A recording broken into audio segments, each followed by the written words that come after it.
البدع والأهواء، أهل البدع العقائدية وأهل البدع السياسية.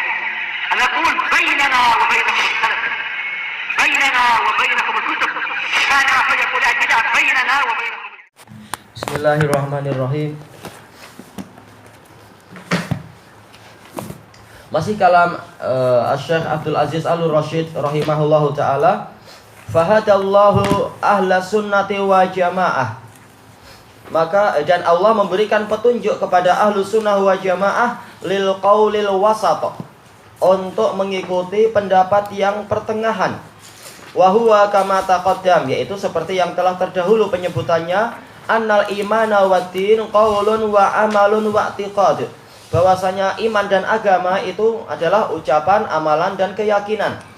Semuanya masuk dalam agama ini dan masuk di dalam keimanan.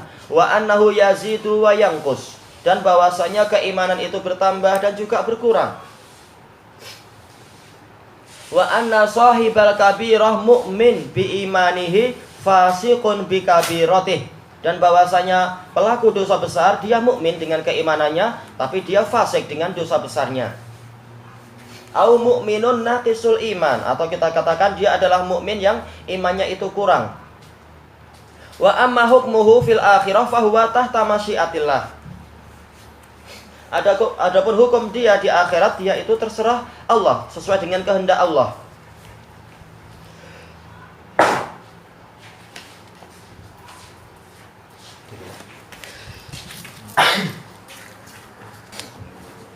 Kita lanjutkan. Kemudian Syekh Abdul Aziz Al-Rasyid mengatakan, insya'a afa'anhu wa adkhalahul jannah min awwali wahlah. Kalau Allah menghendaki, maka Allah, ini yang belum kita baca ya? Belum. Baik. Maka Allah akan memaafkannya dan memasukkan dia ke dalam surga sejak awal yang pertama, yaitu tidak melalui siksaan.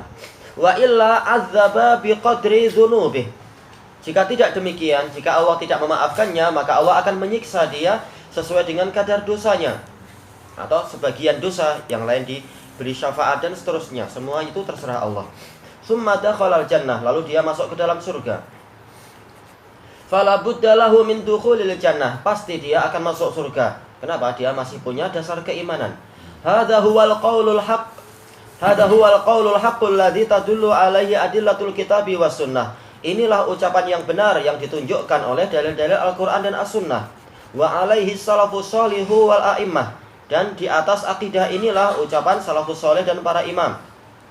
Qauluhu al-haruriyah, ucapan Syekhul Islam, mereka Haruriyah, humul khawarij, mereka adalah khawarij, para pemberontak.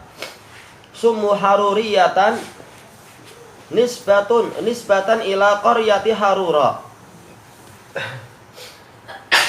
Mereka dinamakan Haruriyah, dinisbatkan kepada yaitu desa Harura bil fathah wal mad, Harura.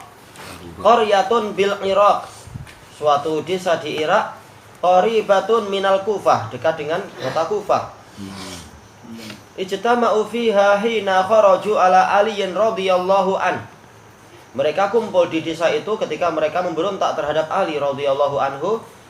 Fasumiyal khawariju haruriyah, maka khawarij dinamakan sebagai haruriyah. Wa amal mu'tazilah fahum ashabu Wasil bin Atha al-Ghazal. Adapun haruriyah, adapun mu'tazilah, maka mereka adalah pengikut Wasil bin Atha al-Ghazal, Abu Hudzaifah. Kunyahnya baik tetapi orangnya jahat. I'tazala an majlisil Hasan al-Basri, dia menyendiri dari majlis syekhnya sendiri, Al-Hasan al-Basri. Wa akhadha yuqarrir, mulai dia membuat ketetapan, anna murtakibal kabirah la mu'min wala kafir, bahwasanya pelaku dosa besar dia bukan mukmin dan bukan pula kafir. Wa yusbitu lahul manzilata bainal manzilatain, dia menetapkan untuk pelaku dosa besar suatu posisi di antara dua posisi. Faqala al-Hasan, maka Al-Hasan al-Basri mengatakan, qad i'tazala anna Wasil, Wasil telah menyendiri dari kita. Wa yulaqabuna bil qadariyah, mereka dijuluki sebagai qadariyah li isnadihim af'alal ibad ila qudratihim, Karena mereka menyandarkan perbuatan para hamba kepada ketetapan mereka sendiri, bukan takdir dari Allah. Wa qalu, mereka mengatakan, inna man yaqulu bil qadar khairihi wa syarrihi minallah aula bismil qadariyah. Para ulama mengatakan orang yang berpendapat adanya takdir yang baik dan yang jelek itu dari Allah, maka ini lebih layak dinamakan sebagai qadariyah. Orang yang menetapkan adanya takdir lebih layak dikatakan qadariyah. Wa yarudduhu qauluhu sallallahu alaihi wasallam, tapi ucapan ini dibantah oleh sabda Rasulullah sallallahu alaihi wasallam, al-qadariyatu majusu hadhil ummah. Orang qadariyah itu adalah majusinya umat ini. Jadi qadariyah bukan orang yang menetapkan takdir, tetapi qadariyah adalah orang yang mengingkari takdir. Atau dikatakan apa? Yaitu kejelekan itu hanyalah diperbuat oleh hamba sendiri. Mereka sendiri terpecah. Intinya adalah perbuatan hamba itu takdir hamba sendiri. Tayyib. Insya Allah nggak masalah tentang masalah penamaan semacam ini. Yang mudahnya adalah qadariyah terbagi dua, qadariyah nufah dan qadariyah ghulah. Qadariyah nufah adalah yang menentang adanya takdir. Nah, ini yang di hadapan kita sekarang yaitu Mu'tazilah dan yang semacam itu. Kalau qadariyah ghulah yang berlebihan menetapkan takdir yaitu orang-orang Jabriyah yang mengatakan manusia itu dipaksa untuk berbuat. Wa laqabu anfusahum bi ashabil adli wat tauhid. Mereka menjuluki diri mereka sendiri sebagai apa? Pengikut keadilan. Dikatakan adil kenapa? Kata mereka, yang namanya adil adalah kalau tidak ada takdir. Baik dan buruk betul-betul manusia yang berbuat, itu baru adil. Sehingga apa? Hukuman dan juga pahala itu betul-betul murni dari hasil perbuatan hamba. Itu kata mereka. Yang betul ini bukan keadilan. Keadilan adalah meletakkan segala sesuatu tepat pada tempatnya dan tidak mengambil sesuatu yang bukan haknya. Itu namanya keadilan. Maka kita katakan justru takdir-takdir yang Allah tetapkan dan dalil-dalil tentang adanya takdir Allah itulah keadilan. Kenapa? Karena makhluk itu semua milik Allah, maka Allah yang berhak menentukan takdir. Bukannya keadilan itu adalah bahwasanya Allah sebagai pencipta tapi tidak boleh dia membuat takdir. Itu namanya bukan keadilan. Bahkan apa yang namanya keadilan adalah yaitu kita beriman bahwasanya Allah telah meletakkan segalanya tepat pada tempatnya. Allah membantu siapa yang layak dibantu dan Allah tidak membantu siapa yang tidak layak dibantu. Itu namanya keadilan. Wa tauhid, mereka menamakan diri mereka sebagai pengikut tauhid. Apa makna tauhid di kalangan mereka? Yaitu Allah Ta'ala tidak punya sifat. Itu namanya tauhid. Soalnya kalau Allah punya sifat berarti apa? Allah itu banyak. Kenapa? Karena masing-masing sifat itu memiliki zat, kata mereka. Manakala ada sifat rahmah, ada sifat apa itu kemarahan, ada juga sifat apa itu rasa cinta, ada juga sifat keperkasaan. Berarti Allah Ta'ala banyak. Ini bodohnya mereka. Mereka mengatakan yang namanya tauhid, Allah nggak punya sifat, berarti Allah hanya satu. Kita katakan berapa banyak manusia yang dia hanya satu, tetapi apa sifatnya banyak. Walaupun sifatnya banyak, tapi tetap dia hanyalah satu orang. Dan ini terbantah oleh akidah mereka sendiri dan kenyataan praktek mereka sendiri. Mereka sendiri sangat memuji Wasil bin Atok sebagai orang yang sangat pandai berpidato, sebagai orang yang dia itu sangat fasih, sebagai orang yang dia itu begini-begini, disebutkan sifat yang banyak. Sifat yang banyak ini untuk siapa? Untuk dia, Wasil bin Atok. Dia banyak atau satu? Satu. Nah, terus kenapa untuk Allah kalian katakan masing-masing sifat punya zat, sementara untuk Wasil bin Atok sifat sebanyak itu untuk dia? Kalian tidak adil. Katanya kalian orang adil. Kemudian disebutkan di sini liqaulihim biwujubil aslah 'ala Allah. Karena mereka berpendapat Allah wajib untuk melakukan sesuatu yang paling bermaslahat untuk hamba. Cuma kemaslahatan hamba itu siapa yang tahu? Oh, hamba sendiri. Allah wajib untuk memberikan bimbingan kepada semua dan Allah wajib untuk memasukkan orang baik ke dalam surga dan seterusnya. Bukan karena karunia Allah dan kedermawanannya, tapi ini adalah kewajiban Allah. Nah, ini adalah sesuatu yang tidak beradab. Mewajibkan Allah ini, melarang Allah itu dan seterusnya. Wa qaulihim, dan juga dikarenakan mereka berkata binafyis sifat, yaitu sifat itu tidak ada.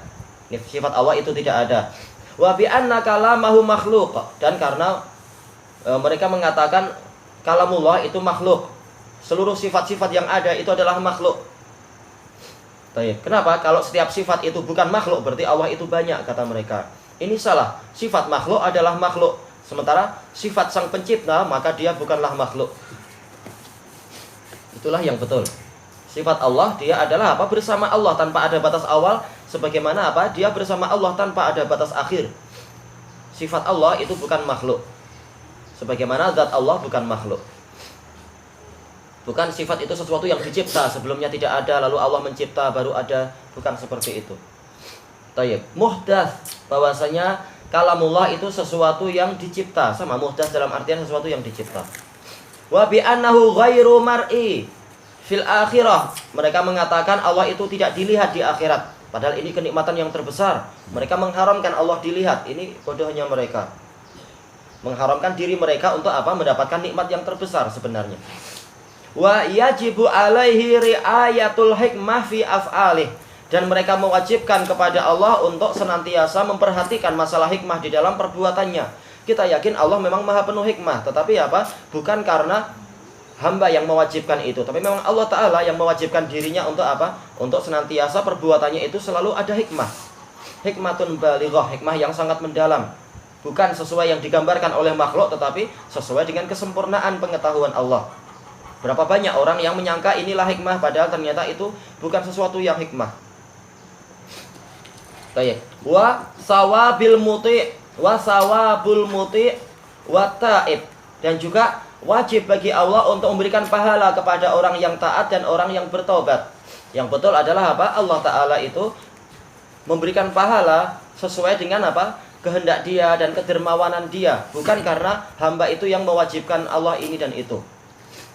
Wa iqabu sahibil kabirah. Wajib bagi Allah untuk menghukum pelaku dosa besar. Yang betul Allah menghukum kalau memang Allah menghendaki. Kalau Allah tidak menghendaki, maka boleh jadi Allah memaafkan dia, Allah mengasihani dia dan seterusnya.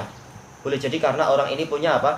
Punya jasa yang lain, atau boleh jadi orang ini didoakan kebaikan oleh saudaranya, dan atau mata-mata murni karena kasih sayang Allah Ta'ala dan seterusnya. Jadi tidak wajib Allah menghukum ini, tidak wajib Allah memberikan pahala itu dan seterusnya.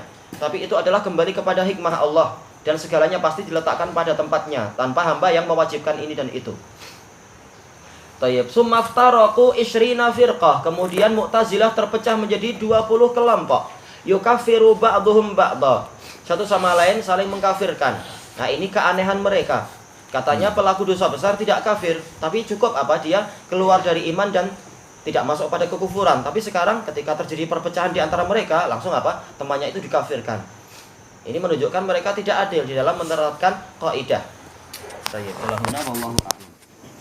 Jadi macam mana tadi membantah yang pendapat mereka mengatakan bahawa mereka adil dan tauhid ni, adil dan tauhid ini. Yang namanya keadilan, kata orang Mu'tazilah, adalah seseorang itu mendapatkan pahala betul-betul murni karena hasil kerja keras dia. Sebagaimana seseorang itu mendapatkan hukuman murni karena hasil dosa dia. Berarti bagaimana kalau agar terbentuk kemurnian? Yaitu jangan ada takdir. Allah tidak boleh membantu hamba sedikit pun di dalam ketaatan dan kemaksiatan. Nah, itu baru adil, kata mereka. Yang betul adalah apa? Kalau Allah tidak membantu kita, sama sekali satu langkah pun kita tidak akan mampu melangkah, dan bahkan satu nafas pun kita tidak akan mampu bernafas. Makanya apa? Kita sangat perlu bantuan Allah Ta'ala untuk sholat, untuk zakat, untuk haji. Iyyaka na'budu wa iyyaka nasta'in. Hanya kepadamu kami menyembah dan hanya kepadamu kami mohon pertolongan. Tanpa pertolongan Allah tidak mungkin kita itu mampu sholat, mampu zakat, mampu sedekah, mampu jihad dan lain-lain. Badan kita terlalu lemah untuk menjalankan itu semua. Tapi justru dengan takdir Allah, dengan bantuan pertolongan, kekuatan dan pemudahan, terbentuk yang namanya amal soleh. Jadi ini adalah apa? Bantuan Allah semuanya. Kalau sama sekali Allah tidak menakdirkan, maka kita tidak akan mampu apa-apa.